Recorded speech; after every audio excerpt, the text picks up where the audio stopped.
Good morning, class. It's Monday morning. Sorry I'm so late with this video. Um, anyway, I want to just give you some history so you understand why we have some of the rules that we do. There was a time prior to 1986, in which the highest marginal tax rate was 70%.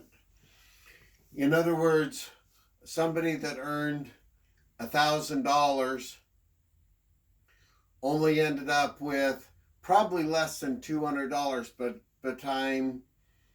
by the time they took out the federal taxes and the state taxes. So taxpayers had a significant incentive to reduce that amount of income. And the way they did that was with tax shelters. That is investments that they would make that would generate high amounts of tax losses, but not necessarily be monetary losses. And so let me explain to you how these would work. Most tax shelters had between a 7-to-1 to a 10-to-1 write-off. And so let me explain to you how this would work. So in the first year, I invest $10,000. And I get $30,000 worth of losses from that. At a 70% tax bracket, I save $21,000 in taxes on a $10,000 investment. In the second year, I may have $40,000 worth of losses, $28,000 in tax savings. And let's say in the third year, I only have $30,000 of losses, another $21,000. So that totals up $70,000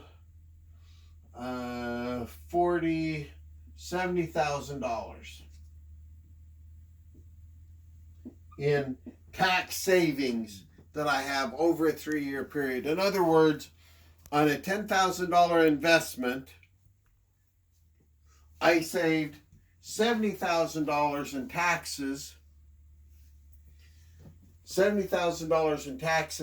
and that was without getting anything back. In other words, my tax savings of $70,000, I didn't have to get any cash back because I only invested $10,000 in it and got $70,000 back in tax savings. Now, this produced a gain for me, okay, at the end, because I took $100,000 in losses minus my $10,000 produced a $90,000 gain for me. If I just walked away, it produced a $90,000 gain for me. But that now was subject to a maximum tax rate of 28%. So I don't have a calculator right here. But anyway, that number now is less than $30,000 in taxes. So look at this, $70,000 minus my initial investment of $10,000 minus the $30,000 in taxes that I had to pay on the back end gave me $30,000 of net revenue as a result of this transaction. In other words, for a $10,000 investment over 3 years, I got $30,000 back. 300% investment over 3 years, that's 100% per year. That's a pretty good investment. And that's the way these tax shelters work. That's the way taxpayers then save money. I remember watching a video or a news conference in which H.W. Bush, President Bush 41, was getting worked over by a reporter saying, look, you made millions of dollars and paid no taxes.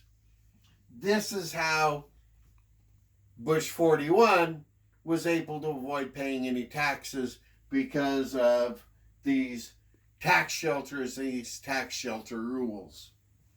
Well, one of the problems with these is there was no economic substance to this transaction.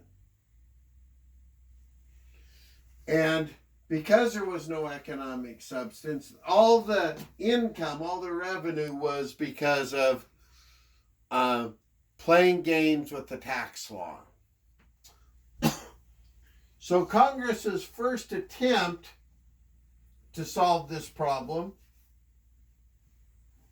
was by passing something called the at-risk rules. And you'll read about the at-risk rules in your text in the first 3 or 4 pages of the text. And what the at-risk rules said basically was, look, you can only take deductions to the extent that you are personally at risk. And Congress at the time said, aha, that will solve our problem. The problem is Congress didn't count on the creativity of lawyers and CPAs. And the lawyers and CPAs had a simple solution to this problem.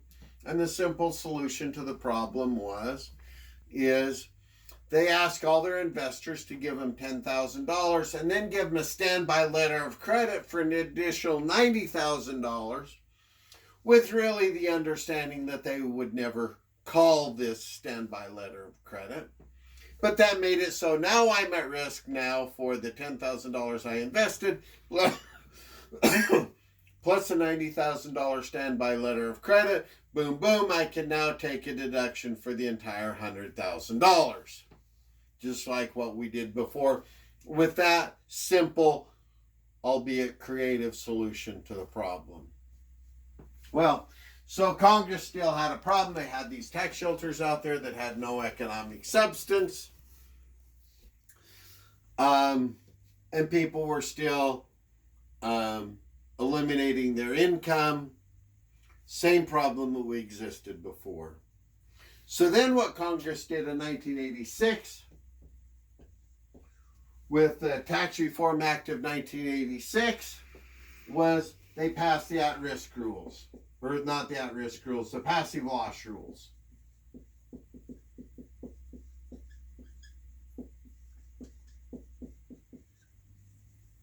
And what the passive loss rules said was, I can only deduct passive losses to the extent that I have passive income.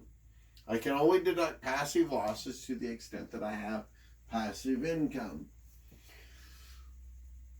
Well, that gave rise to a new investment vehicle called a PIG, a passive income generator. So we had these investment vehicles then that were set up just to generate passive income that I could then use to offset these passive losses. Well, passive income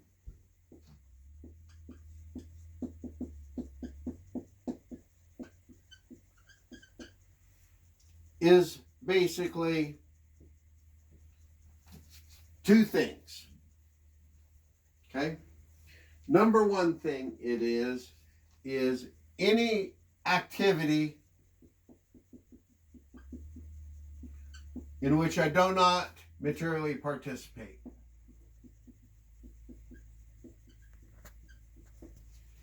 And material participation is defined as, there's about 10 definitions. The two we're going to be concerned about in this class are, number one, I work 500 hours in this activity.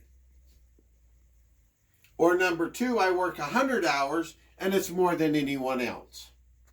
If I meet one of those two definitions, I materially participate, and the activity is not passive, and therefore I can deduct any losses. And the second one is a rental activity.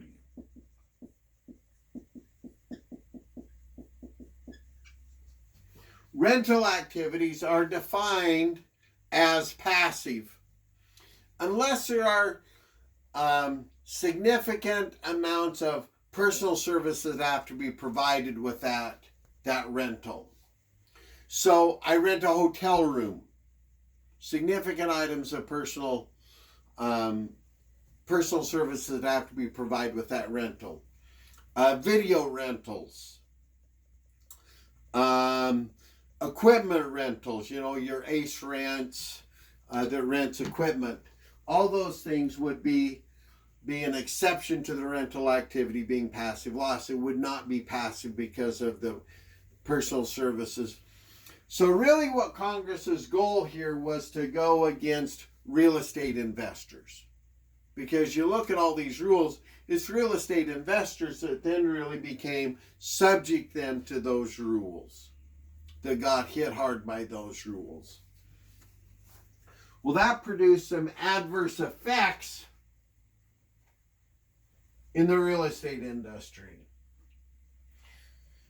And what people that invest in the real estate industry said is, look, I devote my full time to real estate investing, and therefore that shouldn't be treated as a passive activity, but as an active activity. Okay? And so that then gave rise to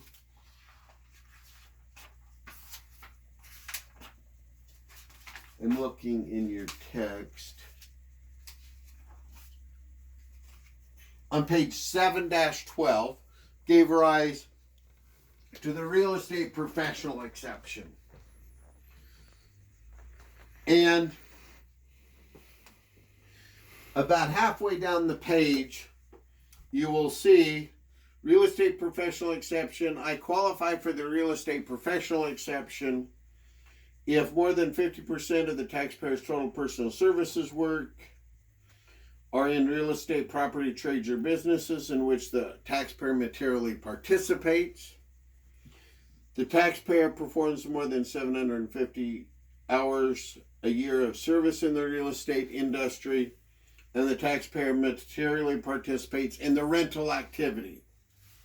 So the first two of these, this 50% and 750 hour tests, we look at my ownership in these real estate trades or businesses. And in order to be able to count the times I spent in those, I have to have at least a 5% ownership. No, more than 5% ownership. Yeah, more than 5% ownership in those activities. If I do not have more than 5% ownership, then I can't count those hours and that time that I spent participating in that activity. Okay? And then the taxpayer materially participates in the particular rental activity that we're concerned about. Okay? In addition to that one, if I fail the real estate professional exception, my fallback position is on page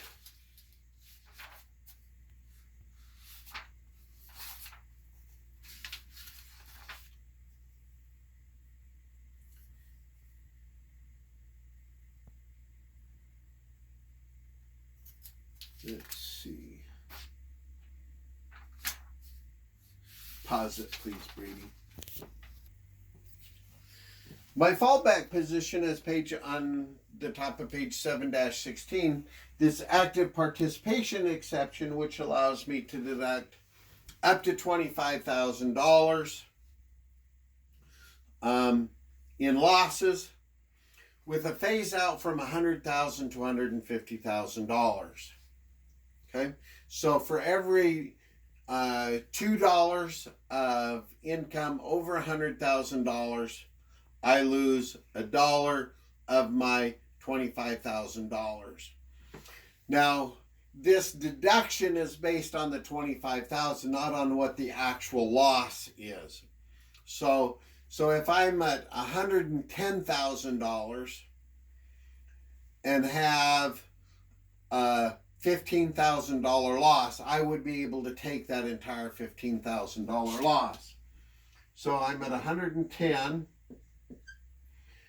minus 100 gives me $10,000 times 50% is equal to $5,000. This $5,000 reduction is based on the $25,000. And if my loss is only $15,000, I can take the entire loss.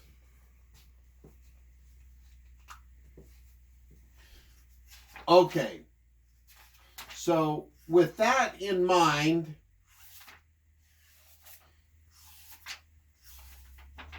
the first place I want you to look for homework, in addition to the first homework in Chapter 7, I want you to pay particular attention to 28 and 29. You ought to be able to solve 28 and 29 with the lecture I've given you on these passive loss rules.